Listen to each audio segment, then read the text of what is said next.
आदाब, इस्तकबाल है। मैं हूं आपके साथ अबू हुरैरा। मुल्क जहां आज जश्न यौम जमहूरिया मना रहा था, तो वहीं दूसरी तरफ दिल्ली में ही और इसके अतराफ जबरदस्त हंगामा हुआ। एहतिजाजी किसानों ने दिल्ली के कई हिस्सों में जमकर हंगामा किया। यहां तक कि लाल किले पर भी एहतिजाजी किसानों ने हंगामा किया।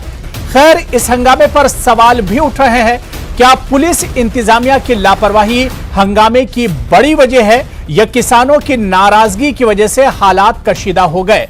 आखिर इस हंगामे की जिम्मेदारी कौन लेगा, या जो नुकसान इस हंगामे के चलते हुआ है उसकी भरपाई आखिर कैसे की जाएगी, और इस हंगामे की आखिर नौबत क्यों कराई? आज इसी को हम डिबेट में समझने की कोशिश करेंगे कि 2 महीने से लगातार किसान एहतजाज कर रहे हैं, प्रोटेस्ट कर रहे हैं, और आज जिस तरह से यह हंगामा हुआ, क्या इस हंगामे को इंतजामिया और सरकार समझने से कासिर रहे हैं? आज इसी को हम डिबेट में समझने की कोशिश करेंगे।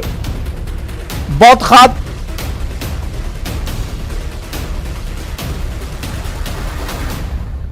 खास मेहमान मेरे साथ डिबेट में इस इश्यू पर बातचीत कर